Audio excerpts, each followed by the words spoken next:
प्रणाम,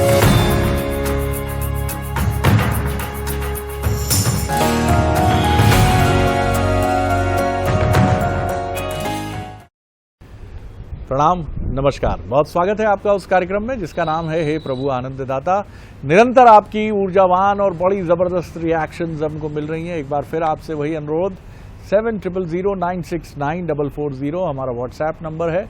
इस पर अपनी रिएक्शंस हमको ज़रूर भेजिए। आज हम जिस विषय पर बात कर रहे हैं ये विनय साकल्ले साहब हैं हरदा से। बहुत ही गहरा प्रश्न है इनका। इनका कहना है कि मैं 35 वर्ष का हूँ, मेरा पुत्र जो है वो 12 वर्ष का है और मेरे जो पिता हैं वो करीब करीब 60 वर्ष के हैं। और एक बहुत सुयोग है कि मेरे दादाजी भी जो है वो संसार में हैं और वो करीब करीब 85 वर्ष के हैं। इनका कहना है कि अक्सर हम चारों पीढ़ी जब साथ बैठते हैं, दादाजी, पिताजी, पुत्र जी और पोते जी, तो बच्चा तो अभी 12 वर्षीय उतना नहीं समझ रखता है, लेकिन आधुनिक क्या है और पुरातन या पारंपरिक क्या है इसको लेकर बहस छिड़ती है। दादाजी का दावा रहता है कि जो पुरातन है वही अधुनातन है। पिताजी कुछ बीच में खड़े दिखते हैं, कहते हैं हाँ कुछ बातों से मैं सहमत हूँ, और कुछ जगह उनकी मौन असहमति झलक जाती है। और विनय साकल्ले साहब का कहना है कि मैं कभी एकदम एक किनारे पे छिटक जाता हूं कि दादाजी अब इन बातों का कोई औचित्य नहीं है, अब आज की परिस्थितियों के हिसाब से देखना होगा। तो दादाजी एक रहस्यमयी मुस्कुराहट के साथ उस बहस से अलग हट जाते हैं। तो विनय जी का कहना है कि ये मैं जानना चाहता हूं कि ये अधुनातन और पुरातन, इसकी ये जो जंग है, तो क्या अधुनातन है और क्या पुरातन है? क्या ये हमारी सोच है जो कई बार गलत तरीके से जकड़ जाती है? क्या कुछ चीज़ें ऐसी हैं, जैसे सूर्य हैं, सूर्य अब हमेशा पूर्व से निकलते हैं, पश्चिम में अस्त होते हैं, तो कुछ सनातन परंपरा में या किसी भी परंपरा में क्या कुछ ऐसी व्यवस्थाएं हैं जो कभी बूढ़ी नहीं होती, जो कभी जर्जर नहीं होती, जो कभी भी आप नहीं कह सकते कि वो अप्रासंगिक हैं, इरेलेवेंट हैं? बड़ा सवाल है ये। सवाल सुनकर मैं भी, क्योंकि ये हम में से कौन है जो ये कहता अरे मम्मी अब कहाँ ये चीज़ें पालन किया जाता है, लेकिन क्या उसका मर्म है गहरा? मर्म है तो वो है क्या? और क्या अधुनातन परंपरा के बीच में गहरे शोध, अनुशीलन, अनुसंधान की आवश्यकता है? क्योंकि तथ्यपरकता जितनी होगी हम उसको उतना ग्राह्य करेंगे, उतना एक्सेप्ट करेंगे। आज इसी पर हम बात करेंगे। भगवद गीता के अध्येता, मानस वर्पज्ञ, हमारे विद्वान वक्ता, जिनकी व्याख्या हमारे जीवन को बहुत ही एक दिशा देने का काम करती है, प्रोफेसर डॉक्टर सुरेंद्र बिहारी गोस्वामी जी से हम इस विषय पर जानकारी लेने का प्रयास करेंगे। जी डॉक्टर साहब। सबसे पहले तो मैं साकल्य जी के प्रारब्ध पर उन्हें साधुवाद देता हूँ।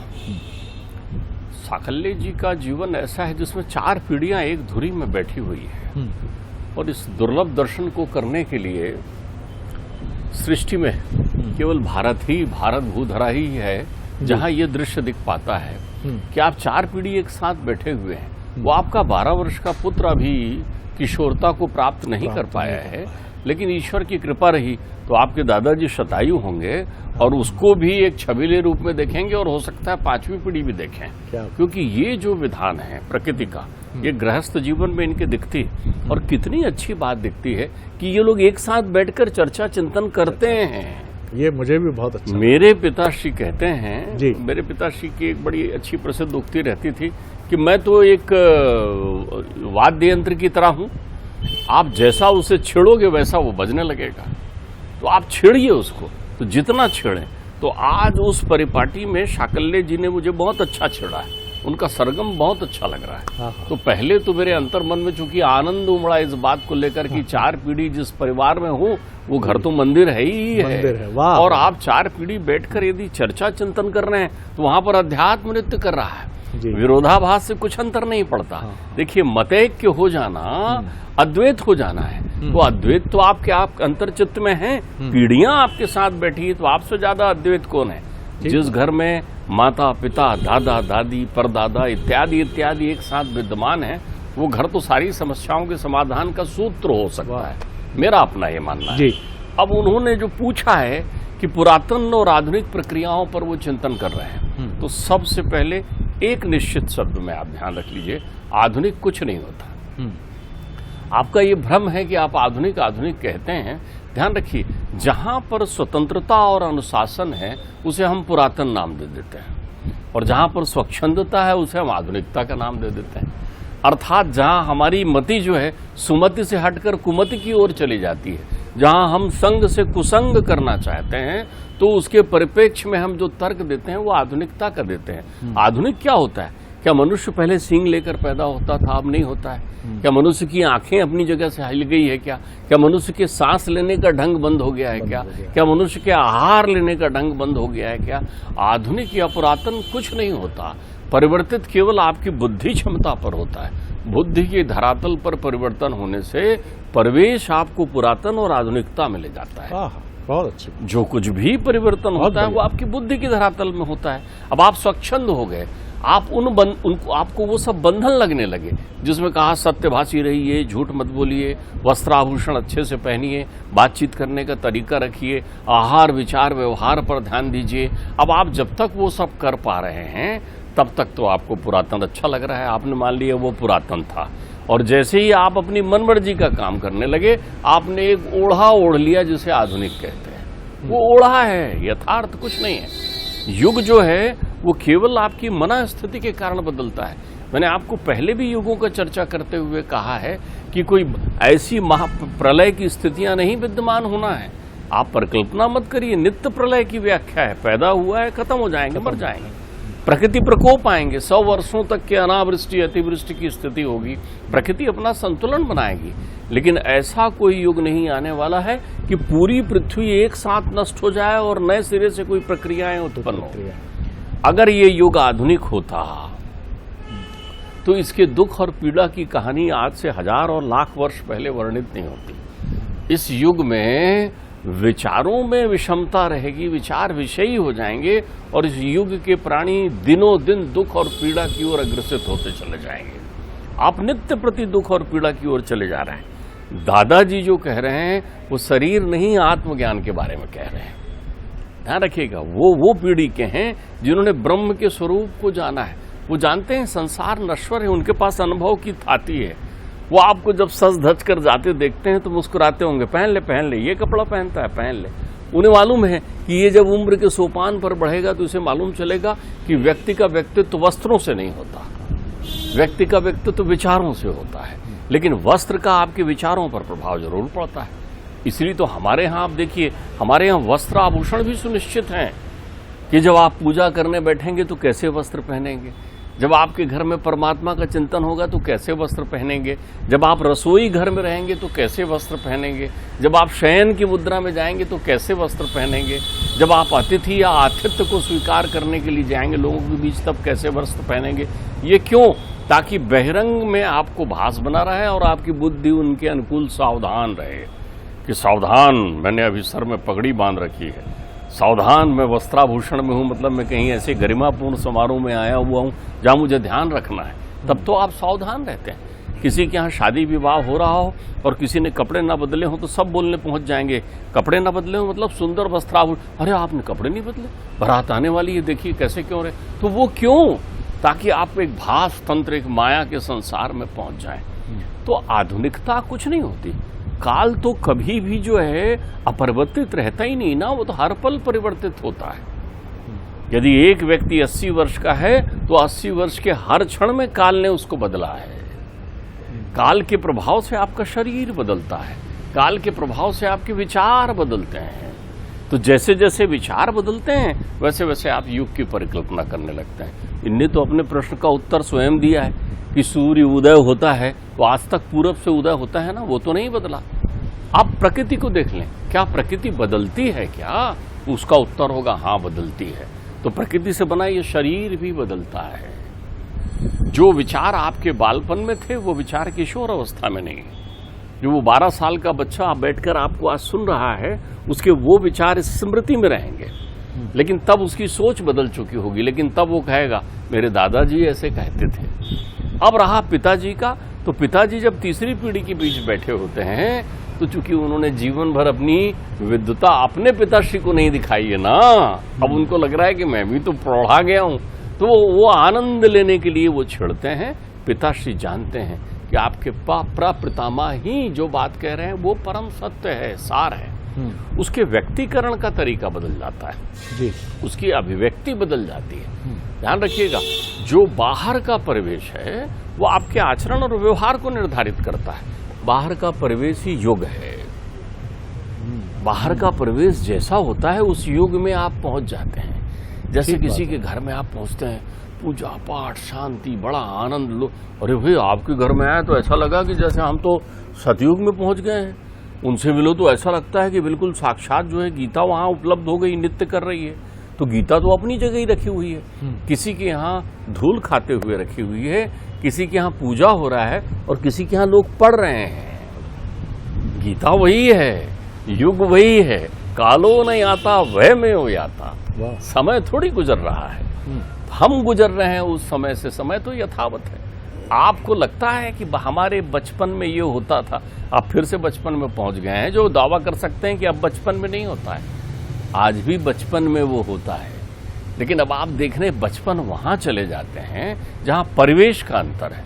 आपका बचपन गांव में था, गांव में उपलब्ध संसाधन जो थे उस संसाधन में आपने अपने बचपन की कल्पना की थी, और आप उस बचपन को शहर की उन श्रृंखलाओं में ढूंढने जाते हैं।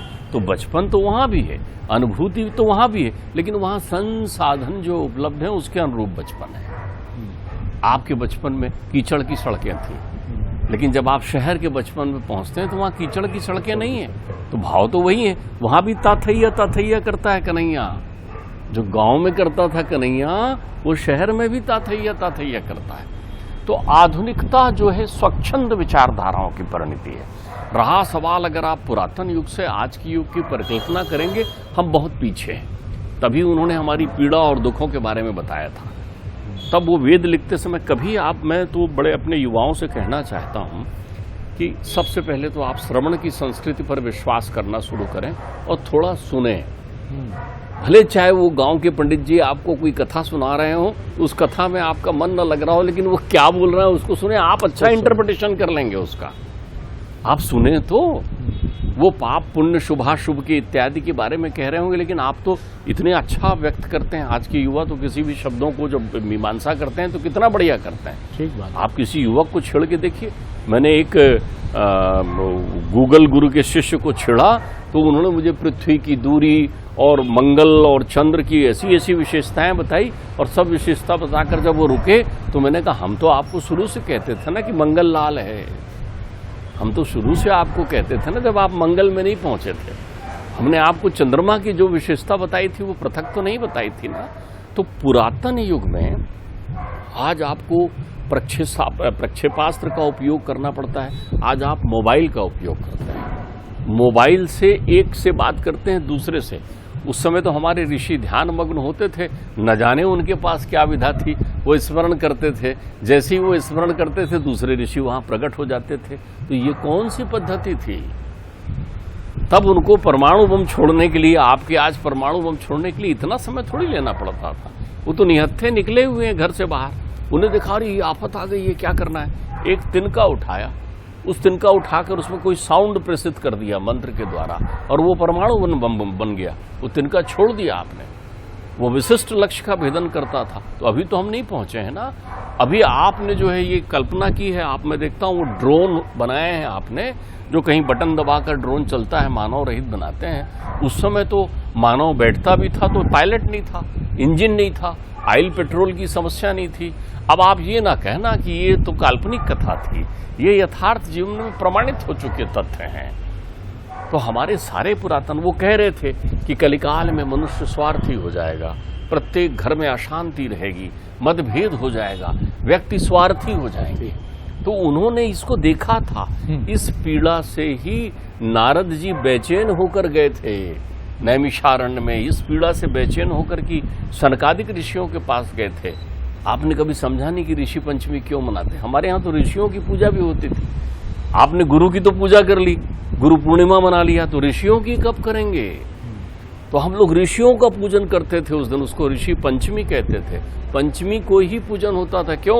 वो 5 भूतों के विशेषज्ञ थे, प्रत्येक अवयवों का विश्लेषण कर लेते थे। वो अग्नि को शुद्ध कर लेते थे, वो वायु को शुद्ध कर लेते थे, वो धरती को गंध को शुद्ध कर लेते थे, शब्द स्पर्श रूप रस गंध इन सब को कर लेते थे। ऋषि त्यागी होते थे। अब त्याग का अर्थ समझिए, पुरातन और भौतिकता में कितना अंतर है। भौतिकता में आप कहते हो नहीं नहीं मेरा धन के प्रति कोई मोह नहीं है, मैंने त्याग कर दिया। तो उससे पूछो क्या धन है तुम्हारे पास? धन नहीं है, अंदर में छुपा हुआ है, चाहत मिले तो रख लो। है नहीं और उसको त्याग कर दिया आपने, ये त्याग पूरा नहीं हुआ। ये त्याग आपकी बात से डॉक्टर साहब एक बड़ा सुंदर विचार मन में आया कि मनुष्य ने अपनी शोषण की व्यवस्था से भेदभाव को जन्म दिया, जिसको हमने शायद परंपरा भी मान लिया। जबकि आप सनातन परंपरा में देखें तो ईश्वर ने ये विभेद नहीं किया कि कौन देव है कौन दानव है। जिसने तप किया उसको यथा योग्य उसकी मनोवांछित चीज प्रदान की ईश्वर ने। देखिए, आपने बहुत अच्छी बात कही जी। ईश्वर ने भेद नहीं किए है, ईश्वर ने अपने स्वरूप बनाए। वो तो अकेला था ना, चुपचाप बैठा हुआ था। हमारे यहाँ तो वर्णन है कि वो जो पादार विंदे अपने अंगूठा चूसते हुए जो है बाल मुकुंद के स्वरूप में, जिसको मृकंड ऋषि के पुत्र मार्कंडे ने देखा था, सारी सृष्टि उसके उदर में थी। और उन्होंने कहा भाई मैं अकेला हूँ, मुझे बहुत सा होना है। तो उन्होंने अलग अलग रूप लिया। तो उनके जो रूप हैं उसके अलग अलग स्वरूप हैं। उसने इनका ही आनंद लिया है।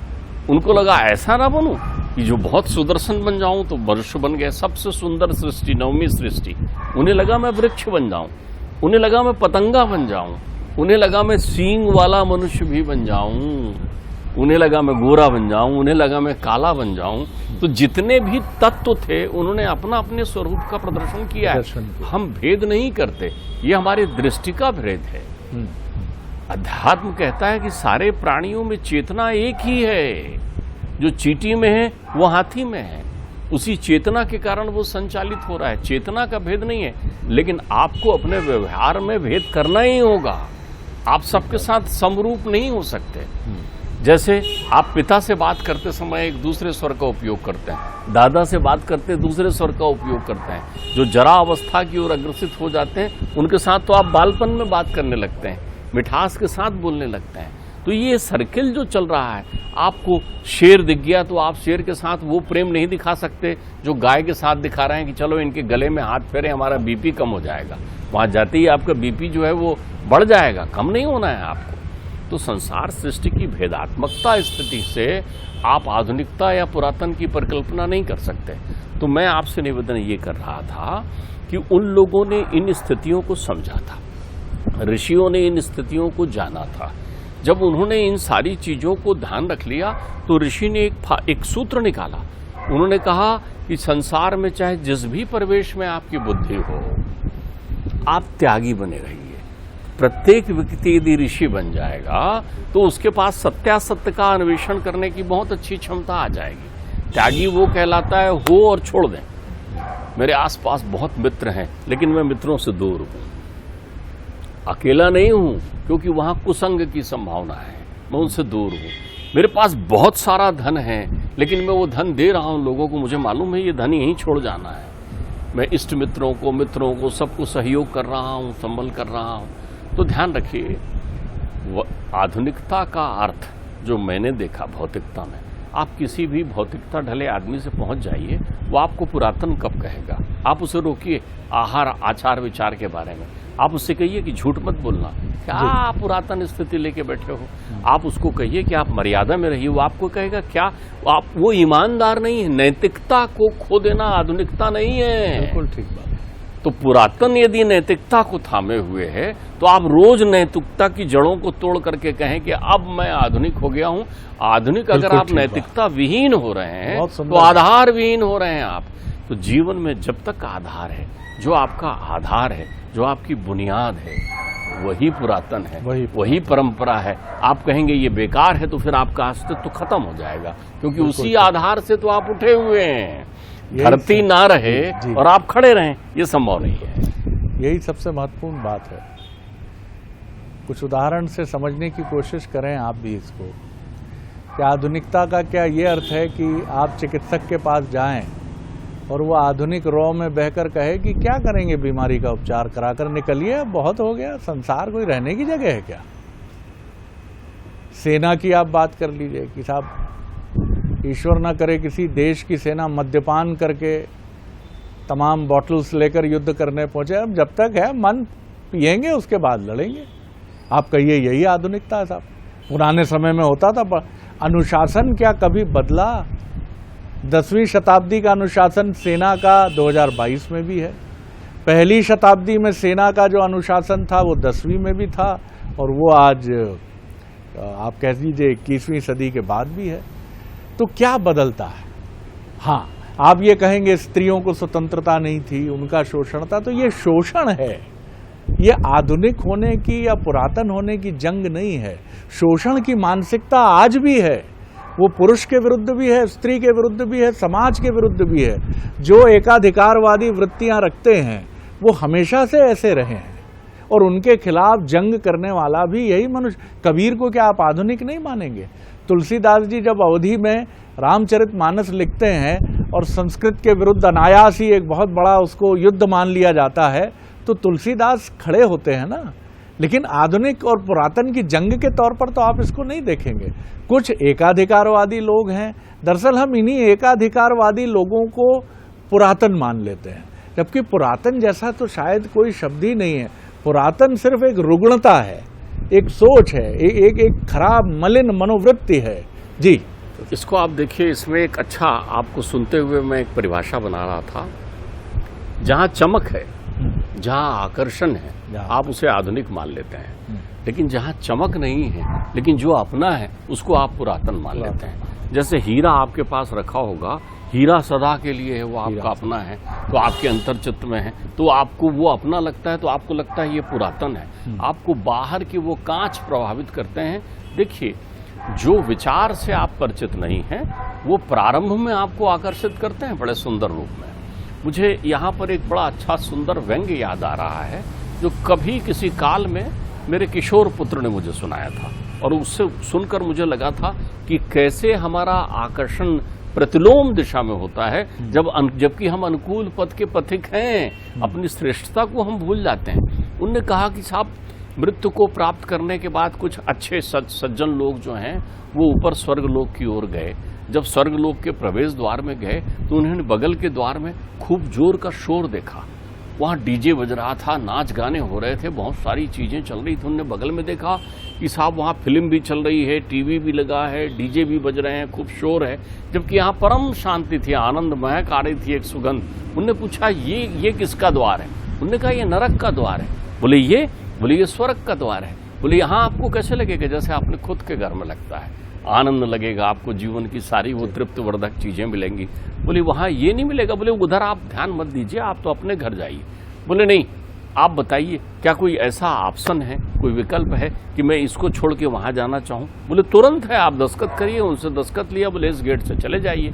जैसे ही वो गेट में घुसते ही वो जो संगीत का शोर था, जो चारों तरफ पार्टियां थी, वो सब बंद हो गई, और एक बड़ा सा काला सा आदमी आया। बोले सुनो, विज्ञापन का समय समाप्त हुआ, अब चलो अपने अपने जगह, और जाके मैंने तेल के कढ़ाई में डाल दिया।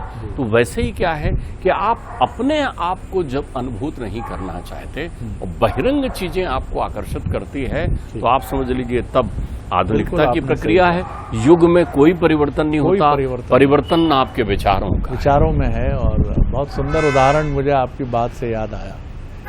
विवेकानंद एक बार राजस्थान के एक राजा, जो उनके बड़े अनुयायी थे, उनके दरबार में नगर की एक गणिका, जिसको नगर वधू या इस तरह के नामों से हम जानते हैं, बड़ा सुंदर स्वर था उसका। तो सभा में वो भगवान का एक भजन सुनाने के लिए उद्यत हुई, और उसकी बड़ी इच्छा थी कि विवेकानंद जी उसको सुने सभा में। विवेकानंद जी को जब ये पता चला तो उन्हें बड़ा संकोच हुआ कि मैं एक गणिका को, एक नगर वधू को सुनने के लिए सन्यासी हूँ, मैं कैसे बैठूं वहाँ सभा में। उन्होंने इनकार कर दिया। लेकिन उस गणिका को बहुत पीड़ा हुई और वो शोक में डूब गई, क्योंकि मन जो है, मन की निर्मलता तक हम अक्सर नहीं पहुँच पाते। हम स्वरूप में उलझ जाते हैं, जैसा हमारे विद्वान वक्ता कहते हैं। हम व्यक्ति के व्यवसाय को देखते हैं, उससे उच्चता और निम्नता देखते हैं, इससे हम बहुत सारे वर्गीकरण कर लेते हैं, जाति में उलझ जाते हैं, पेशे में उलझ जाते हैं। ऐसा ही शायद विवेकानंद जी के साथ हुआ।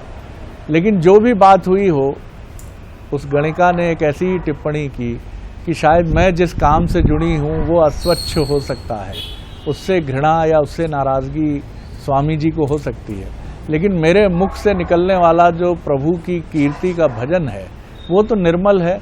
उसको सुनने में विवेकानंद जी को क्या आपत्ति है। जब ये बात विवेकानंद जी को पता चली तो वो लज्जित हुए और वो फिर सभा में उपस्थित हुए और उस भजन को उन्होंने सुना। दरअसल हमारा पूर्वग्रह पुरातन है। हमारी पूर्वग्रही जो सोच है, प्रेजुडिस की स्त्री को बाहर नहीं जाना चाहिए, ये ऐसा नहीं होना चाहिए, ये पूर्वग्रह जो हैं ये पुरातन है। जबकि सम्मान को क्या आप पुरातन कहेंगे, गरिमा को क्या आप पुरातन कहेंगे। कोई भी ये चाहेगा कि उम्र का अंतर समाप्त हो जाए, बड़े छोटे दोनों एक जैसे ही रहे बिल्कुल मित्रवत। पुत्र और पिता और दादा तक रहते हैं, लेकिन मित्रवत रहने का अर्थ ये नहीं है कि एक दूसरे को तमाचा मार दिया जाए, एक दूसरे के कपड़े फाड़ दिए जाए। ये असभ्यता है, ये अमर्यादित होना है। तो इसको समझना, ये बारीक अंतर समझना बहुत आवश्यक है कि आधुनिक और पुरातन कुछ रिश्ते बदलते हैं नहीं, जो हीरे का एक विज्ञापन है। तो दुनिया में आने के जो कुछ मूलभूत नियम हैं मनुष्य के, वो आरंभ से लेकर अंत तक एक ही जैसे रहेंगे और वो सदैव आधुनिक है। हमारे पूर्वग्रह ने कई चीज़ों को पुरातन बना दिया है और इस बहस में हम उलझकर खामखा आनंदित होते हैं। एक मनोवैज्ञानिक के अपने कपड़े फाड़कर निर्वस्त्र होकर हम कहते हैं जैसे चाहूँ वैसे रहूँगा, मेरी मर्जी, मुझे जैसे रहना पसंद है मैं वैसे रहता हूँ। सर, ये जिद है, ये पूर्वग्रह है, ये एक अंधी दौड़ है। इससे बाहर निकलिए, आनंद से भरिए, ध्यान में डूबिए और अपनी मुक्ति के लिए भी तैयार रहिए और संसार में निमग्न होकर रहिए। आनंद आ गया गोस्वामी जी। अगले एपिसोड में एक और विषय लेकर उपस्थित होंगे। प्रणाम, नमस्कार।